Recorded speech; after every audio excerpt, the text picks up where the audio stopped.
एक राजा को बड़ी चिंता हुई कि हमारे राज्य में कितने आलसी हैं, तलाश करो। मंत्री बोला सरल उपाय है, आप आलसी घर बनवाओ।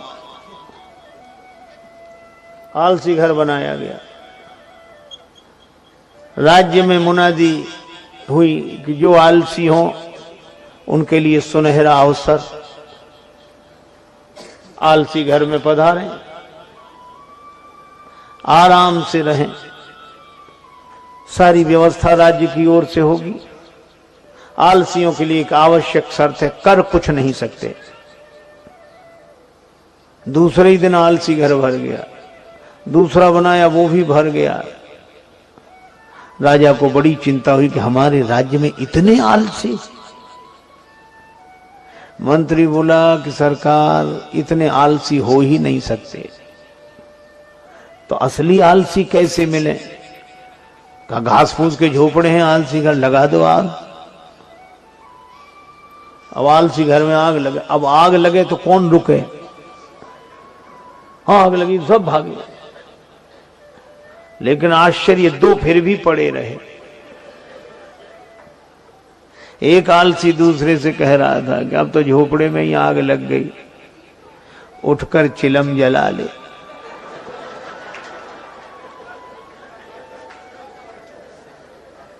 दूसरा बोला अब उठकर कौन जाए, आग तो खुद जलते जलते यहीं आई जा रही है।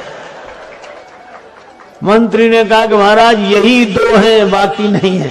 वो क्या हुआ, किसी का विवाह हुआ, नववधु घर में आई, गांव की घटना है। तो बहू के ढंग से कोई घर का कामकाज नहीं करती, पढ़ी लिखी और बहुत अभिमानी स्वभाव की थी। बेचारी सास सोचे कि घर का काम नहीं होगा तो क्लेश होगा, तो बेटे को दुखी नहीं देखना, तो खुद ही काम करती वो सब।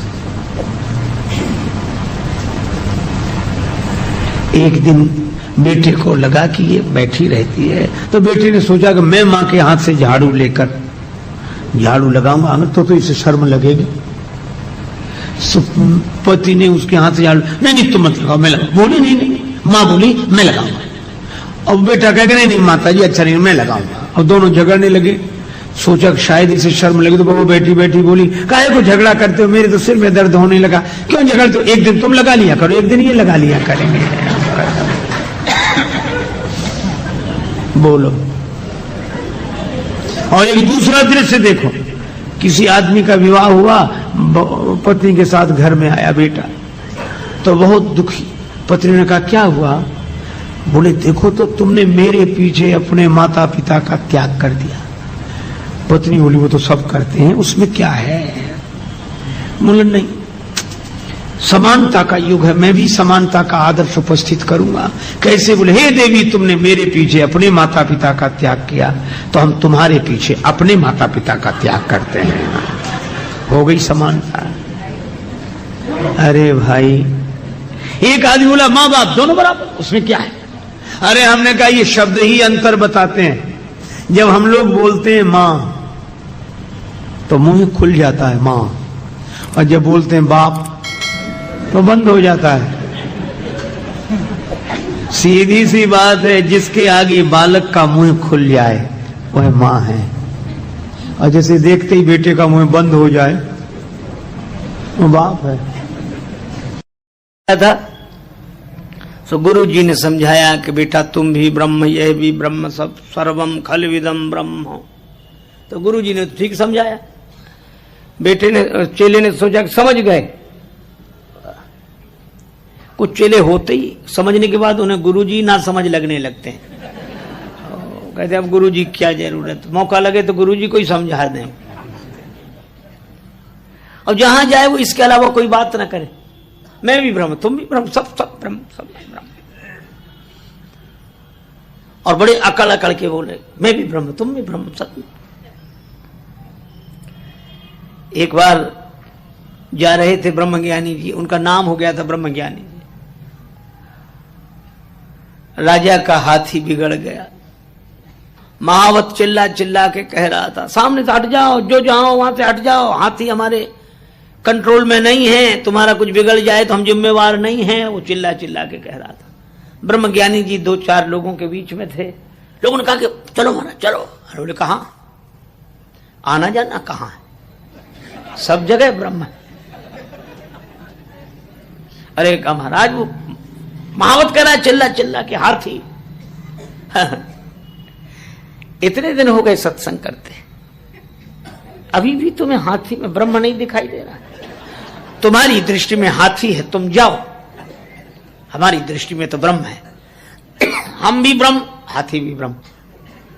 ब्रह्म दो है नहीं, तो जब दो है नहीं तो ब्रह्म ब्रह्म को मारेगा कैसे, मिटाएगा कैसे? लोगों ने कहा कि महाराज बाद में करना, ये प्रवचन अभी चलाओ, ये व्याख्यान बाद में करना। बोले नहीं, हम कोई कमजोर ज्ञानी है, सच्चे ज्ञानी। खड़ा रहा वो, सब तो भाग गए, वही खड़ा अकड़ा। हाथी आया, महावत फिर चिल्लाया हट जा। वो ना मैं हटूं। हाथी आया, सूंड में लपेटा उसने ब्रह्मज्ञानी जी को, ऐसे दूर फेंका। वो तो गुरु जी की कृपा थी जो बच गए, ने हाथी ने पांव ही नहीं रखा छाती पर, दूर गिरे, हड्डियां 2-4 टूटी। गुरु जी को पता लगा तो देखने गए कि बेटा तुम्हारी यह दुर्दशा किस कुसंग से हुई है? बोले महाराज कुसंग से नहीं, सत्संग से, आपके ज्ञान से। गुरु जी बोले हमने क्या ज्ञान दिया है? आप ही कहते थे सर्वम खलविदम ब्रह्म, तुम भी ब्रह्म, यह भी ब्रह्म, वह भी ब्रह्म, तो मैं भी ब्रह्म, हाथी भी ब्रह्म। तो जब ब्रह्म ब्रह्म को देख रहा था तो ब्रह्म ने ब्रह्म को उठाकर क्यों फेंक दिया? इसलिए आपका ज्ञान झूठा। गुरु जी बोले ज्ञान तो सच्चा है, तुम्हारी समझ सच्ची नहीं है। कैसे? कहा हमने यह कहा था कि सब में ब्रह्म देखना। बोले हाँ यह तो कहा था। तो कहा तुमने हाथी में ब्रह्म देखा? बोले हाँ। और कहा उसके ऊपर जो महावत बैठा था वो चिल्ला कर कह रहा था हट जाओ हट जाओ हट जाओ। उस महावत में ब्रह्म नहीं था। बोले क्या मतलब?